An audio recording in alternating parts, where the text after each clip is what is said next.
Hey, New Hampshire FFA, what's up, y'all? Now, I know it can be kind of weird to yell at a random screen with a random lady on it, but I really love a lot of energy and it's important to have a lot of energy at state convention. So I'm going to do this awkward pause and ask one more time, how's it going? That's awesome. That's awesome. I'm really glad you guys are having such a great convention. I've been kind of watching via Facebook and stalking a little bit of the pictures, and it looks like you guys are having a great time. My name is Brittany Hudson. I just want to thank you guys so much, first and foremost, for allowing me to speak here at convention. I have a few shout outs I need to give. So, first and foremost, the state officer team, guys, congratulations on making it here, and thank you so much for allowing me some time in your convention to speak. I'm so proud of the accomplishments you guys have made and getting to watch you guys grow. It's so amazing. So thank you for letting me be a part of that. And Miss Maria, thank you so much for allowing me the opportunity as well. New Hampshire FFA is a great association, and I'm super blessed to have been a part of it and to get to know you guys. And for the members, congratulations on a year well done, and congratulations on all your hard work and all the awards you'll receive. And please, please, please enjoy this time. Have a great time. Have tons of energy and just soak it all in because convention is amazing. So I'm sure you're wondering, why is a crazy lady on a computer screen addressing us today? Well, I should be addressing you guys in person, but I live in the state of Colorado, and even in April, we get the craziest blizzards and the craziest weather on the face of the planet. Let me just tell you guys, we have received 2 bomb cyclones in the last 4 weeks. Now, I'm sure you're asking, what is a bomb cyclone? We didn't know either. Essentially, what a bomb cyclone is it's a hurricane that comes from the ocean over into Midland states. And instead of bringing wind and rain, it brings wind and snow and a ton of it. So we received 2 bomb cyclones, each giving us about 9 to 10 inches of snow and 60 to 80 mile per hour winds. So just Tuesday, we were hit with another wonderful bomb cyclone in April when we should have tulips and daisies and all those great things going. We were hit with a bomb cyclone, which means 900 flights were canceled from Denver International Airport. So here I am speaking to you from the comfort of my home. Yeah, so there's that. Secondly, I'm sure the officer team is wondering what in the heck is going on with Brittany's hair. Let me give you a little bit of background about myself. So I work for the state officer programs for National FFA, which is how I met this amazing state officer team. And when they met me, I definitely had blonde hair, super, super, super blonde hair. But I had to dye my hair black. And here's why. When I am not traveling around the country leadershiping with really, really cool state officers, I am a high school and middle school wrestling coach. Yeah, I'm gonna say that one more time. I'm a high school and middle school wrestling coach, and not lucha libre or WWE elbow to the face, but high school wrestling. Raise your hand if you're a high school wrestler. This could be another awkward moment where I'm just staring into the computer screen, and that's okay. Yeah, so I wrestled for 6 years growing up. I was a state qualifying wrestler, and so now I like to take my skills and I like to share those with high school and middle school athletes. Well, myself and my fellow coaches, we made a deal to our wrestlers that if they qualified enough guys for state, then we would dye our hair. Now, the rest of my coaching staff has really dark hair, so they all went blonde, and they're all dudes. So they could dye or cut their hair that day, right? They had it for a day and then they got to move on.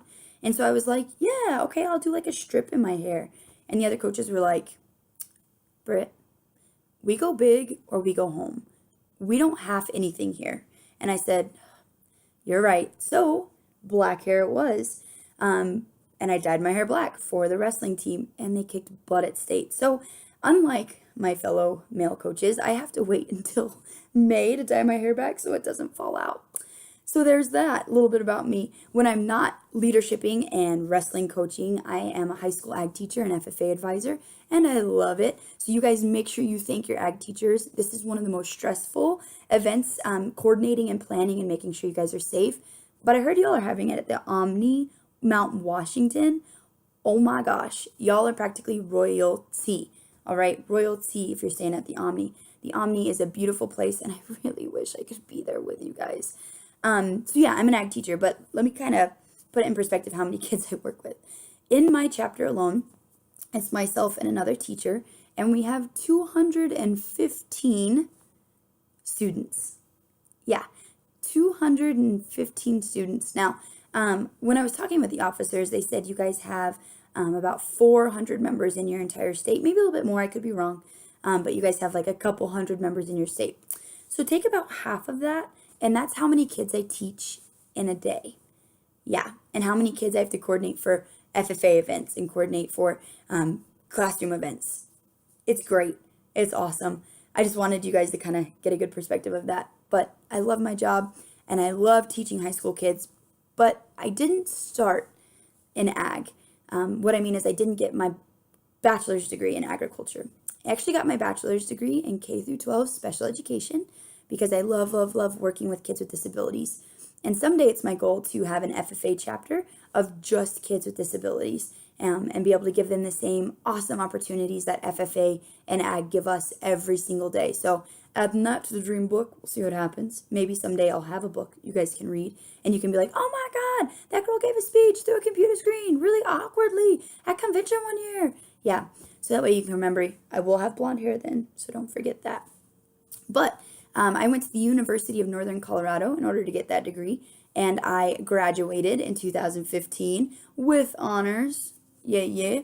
And when I graduated from college, I had this big, grand plan, right? I was like, okay, I have my degree now. I'm going to go start saving the world. I'm going to go get a cool job. I'm going to get a cool car. I'm going to get a cool boyfriend. It's going to be amazing. And I spent my first day after graduating from college laying on my parents' couch looking for jobs. Yeah, pretty glamorous, right? First day of summer vacation, back at home, recently graduated college student with an awesome degree, and I'm chilling on my parents' couch. Who can relate? Yeah? Yeah, anybody? Yeah. So that was the start of my summer. But little did I know that that summer would be such an important summer for me to be home, and such an important summer for me to be around my family. So I was laying on the couch, scrolling through Facebook, looking at cute swimsuits to hopefully maybe take to the beach that summer. Obviously, we don't have any beaches here in Colorado, so I was going to have to go somewhere else. And my dad comes in at about 8 o'clock in the morning, and he says, hey, we got some work to do. And my dad is from eastern Kansas, so when he talks, he's actually like, hey, we got some work to do. Let's go. Get up. And he's like the epitome of like a redneck farmer. That's my dad. So I was like, Dad, what on earth could we have to do right now? You know, what on earth is it that we could be doing? And he goes, Britt, we got work to do. And time is like money. You can either waste it or you can spend it. And we got money to make, so let's go. Now, what my dad was talking about was our cow-calf operation that we run at my house. So we have about 20 head of cows and then about 20 calves. And then we raise those for either beef or further herd production. And what my dad was talking about is we had a bunch of first-year heifers that we needed to go preg check, so like ultrasound, and we needed to go ear tag.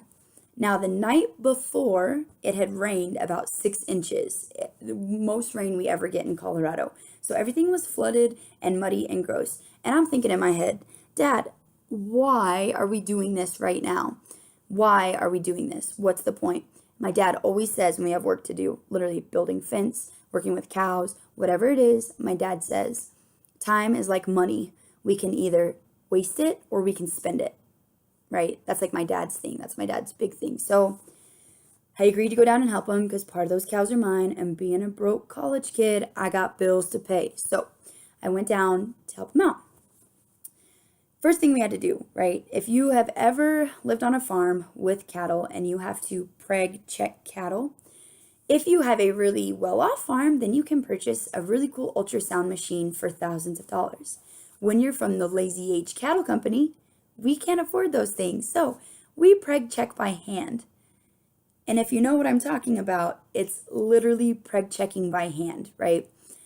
Being in my family, I have the smallest hands. I'm the smallest person in my family, which means I get to be the person who preg checks all the cows. Now, if you guys have never preg checked cattle before, what I'm about to say could get a little messy and is intended for mature audiences only. So strap in.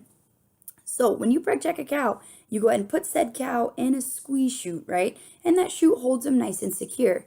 Then you put on a nice big glove that goes up to your shoulder, because where you're about to place your hand, I am not qualified enough to tell you, and you will have to go home and ask your parents.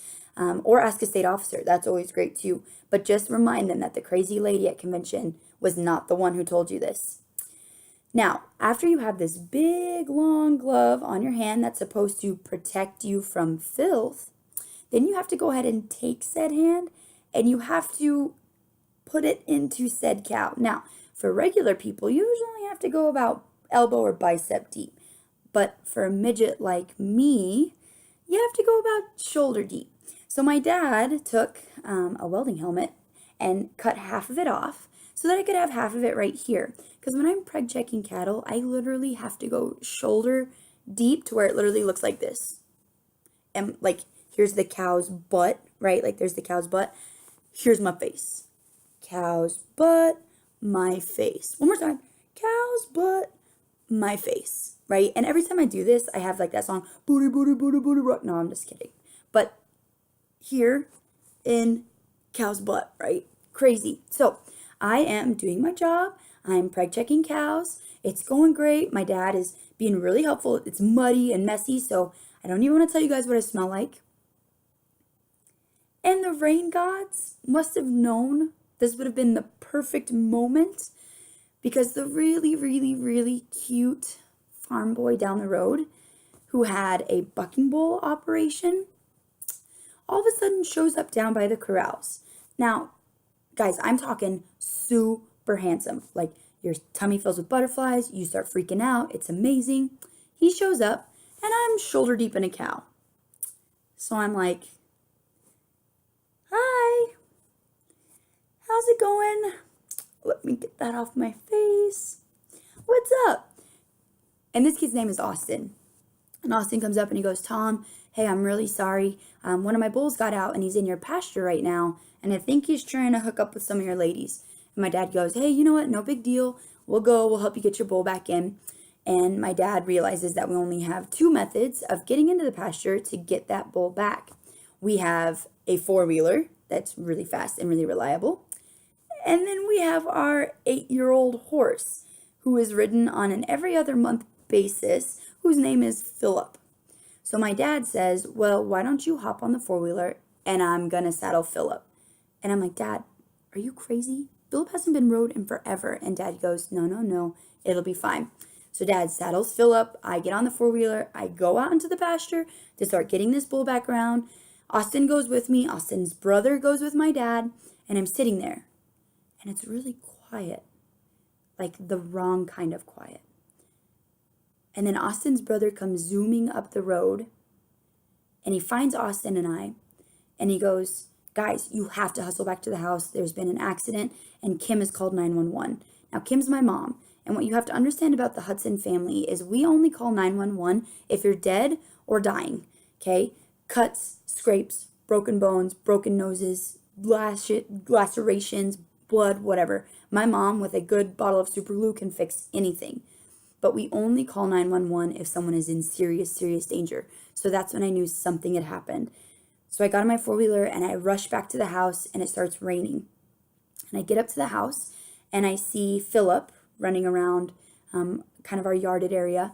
And I see my dad, well, what I think is my dad, laying on the ground with a sheet over him. And my mom standing there. And instantly a thought popped into my head that I had lost my dad. He's covered in a sheet and my mom didn't want me to see him like that. So I pull up on my four-wheeler and I get off and I hear my mom laughing. And I'm like, okay, my mom's either laughing because dad's dead or she's laughing because dad's okay. It most likely has to be the second one.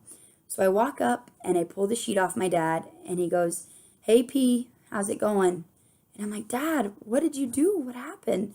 And he goes, Philip just got out of control and I went to get him under control and he reared back and he fell on top of me. Now my dad is an ex-bronc rider, so my dad knows that in order to be safe on a horse, if it ever rears back to fall on top of you, you have to push the saddle horn of the saddle away from you so it doesn't puncture your chest. So as my dad turned the saddle horn, he ended up taking the horse onto his entire side. And when he took the entire horse onto his side, it made a nasty crunch. And what that crunch was, is it shattered his pelvis, it broke his hip, and it broke 4 vertebrae in his sacrum, which is like your lower spine. So essentially my dad had busted his butt, right? Really, really, really bad. But what I was most worried about is when I walked up to him, he kept telling me, Britt, I can't feel my legs. I can't move my legs. I got nothing there. And that's what scared me the most. So we got Dad in the ambulance. We started heading to the hospital, and all these thoughts started rushing through my mind. Like, oh my gosh, this is my dad. He's tough and he's strong, and he may never be able to walk again. And I had to call my brother, and I had to break that news to my little brother. And my little brother was like, what do you mean he's never going to walk again? And I was like, I don't know, dude. He can't feel anything. So we get to the hospital, and they start doing all of their assessments, and they start checking on him. And we get the great, great, great news that he's going to be able to walk again, but that he's going to have 9 months in a wheelchair with zero pressure on his hips.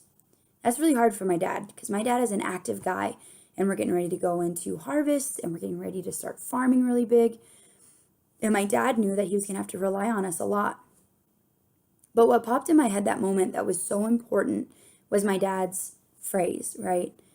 Time is like money. We can either waste it or we can spend it. And at that moment, it really hit home with me, and I realized I have this time right now, and I had time with my dad working in the corral. And what was that time like? Was I spending it or was I wasting it? And with the time I was getting ready to have with my dad while he was in a wheelchair, was I going to spend that time or was I going to waste that time?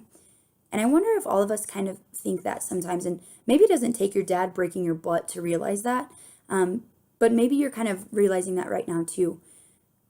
When we're in high school, we have a lot that's thrown at us. Even when we're in college, we have a lot that's thrown at us. We have schedules, and we have assignments, and we have activities, and we have family time, and we have personal things that we need to get done, and we just have all these things coming at us. And all of a sudden, our clock, our schedule starts getting shorter and shorter and shorter. And sometimes it's things that we really love doing, and sometimes it's things that are just wasting our time. So what's the difference, right? Well, I truly believe that when we spend our time, right, it's usually doing something that's making us or someone else better, right? Some examples of that are spending time with family, making sure that you're with friends, writing thank you letters to people, calling family members or friends you haven't talked to in a long time, giving to people who are less fortunate, just challenging yourself to try new things, stepping out of your comfort zone. That's time well spent. Well, what about time wasted? Time wasted is a place we put ourselves to get away from the things that we know we should be doing, but that we don't want to do. It's kind of a comfort zone. It's really easy to waste time, right? It's really easy to open up our laptop, put on some Netflix, go to Facebook, get on some Instagram, right? Texting our friends, oversleeping, laying in bed, right? It's really easy to get stuck in that because it feels good. And here's why. Wasting time feels easy. Wasting time is super easy. And anytime something is easy, it's really easy for us to do, right? If it feels easy, it's not challenging us out of our comfort zone. So when we're wasting time, it's easy. When we're spending time, it requires some priorities, right? It requires us to really sit down and schedule some good time and really look at what's important to us and to prioritize, right? So here's the thing. I had some priorities I had to rearrange. I had a full summer planned out of doing things that I wanted to do and that I wanted to be involved in. But now I had a dad and a mom and a family that really, really, really needed me. And I'll be honest with you guys, I didn't always spend my time the best that I could in that scenario. Sometimes I got pretty selfish and I decided, you know what, I've been helping my dad enough. I could go do what I wanted to do. But guys, what if I had lost my dad, right? What if that accident would have been something I didn't get him back from? Would I have that same attitude? No, I would want to spend every second with him that I can. So it's so important to realize that time is a gift. Time is something that's given to us that we get to use the way that we want, right? But here's the other thing. Once that time is used, it is never given back. I mean, even this time right here, these 20 minutes that I get with you, that will never come back to me. And so I feel like I'm spending my time with you guys, right? I'm really spending my time with you.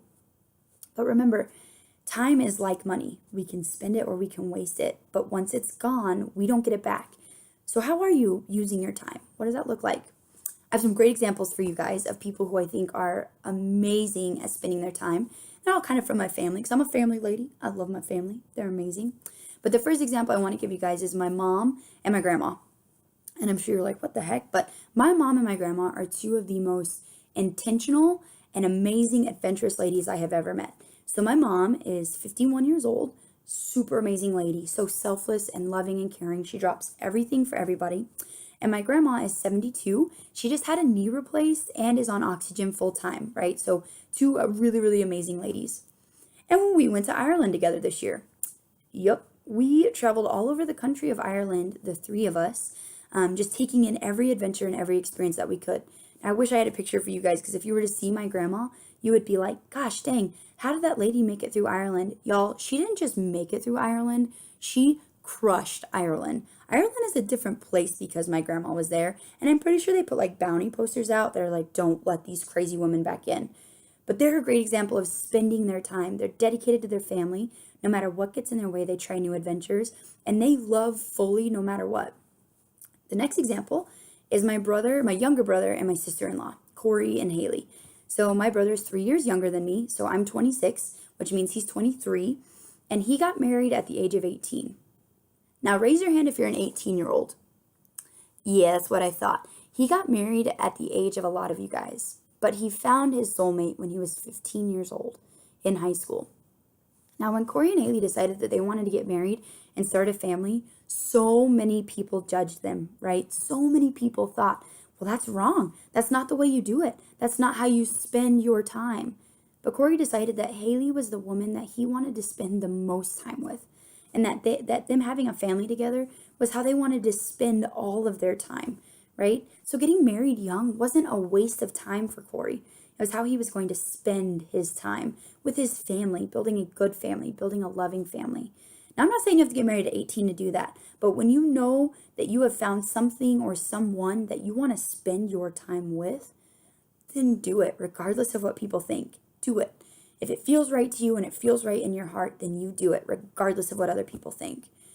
A couple more examples. So my older brother, yeah, I'm the only girl. So like anytime I wanted to do something fun, it was like wrestling or hunting or fishing. My oldest brother enlisted in the Marine Corps when he was 18 years old. Now, my brother enlisted a year after 9/11 happened. So a year after our country was attacked, that's when my brother enlisted in the Marine Corps. And my mom was just so sure that this was dangerous and not good and he was going to get hurt and it wasn't safe. And my brother just decided that his time needed to be spent serving his country, that his time needed to be spent making other people better. And even if that time was shortened for him, you know, if he were hurt or something were to happen, then that's how he wanted to spend the rest of his time, serving people around him. So we have all of these great examples, right? And the last example I'll share with you guys is a family that I love and adore so much. And they're called my Fazak family, okay? But they lost their mom 2 years ago. And it's been really hard on them. It's 4 kids and 1 dad. Could you imagine having your soulmate for your entire life and then losing her and having 4 kids to raise on your own? Could you fathom that, right? Some of us may have experienced that. Some of us may know that pain. But what I love about this family, guys, is they spend their time so wisely, and they spent their time wisely with her. Regardless of what she was going through, they spent their time wisely being with her and investing in her. And after she passed, they made it a point to spend their time wisely with each other. And so they're constantly going on trips. They're constantly doing fun things. They're constantly rock climbing and coloring and watching movies. And they always hug each other goodnight before they go to bed. And they always pray together. And they always love on each other. And they giggle and they couch snuggle and they love. And after such a devastating life event, it would be so easy for them not to do that, right? But after such a devastating event, they realize that their time is special and that they're going to spend it, and they're going to spend it with each other, and that they're going to make their family stronger. So I ask us, how are we spending our time? How are we using our time? Are we spending it or are we wasting it? And where can we change some areas where we are spending our time? Because I promise you guys, when you spend your time, you're going to walk away a better person, and every single person who interacts with you is going to walk away a better person. And now you become the center of something that's creating only great people because you're spending your time the right way. Guys, spend your time serving people. Spend your time loving on people. Spend your time getting out of your comfort zone and trying new things. Spend your time taking every opportunity that FFA has to offer you. And when we do that, we can truly discover what our impact is and discover how we can make this world a better place. Guys, don't waste your time, because once it's gone, it's gone. It's a gift. It's a gift that's given to us every single day, and it's not guaranteed every day. So enjoy those moments. Do crazy things with your dad on your first day of summer vacation. Go on crazy trips with your grandma and your grandpa. Love on your family, right? Enjoy those moments with those people that you won't always have forever. And enjoy every second that's given to you. Remember, time's a gift. And my time with you right now has been such a gift. And I have loved being able to spend these last few minutes with you. I really wish it was in person, and I'm so sorry it's not, guys. But you enjoy the rest of your convention. Spend your time wisely here and really, really, really enjoy all the things that you've accomplished this year and celebrate.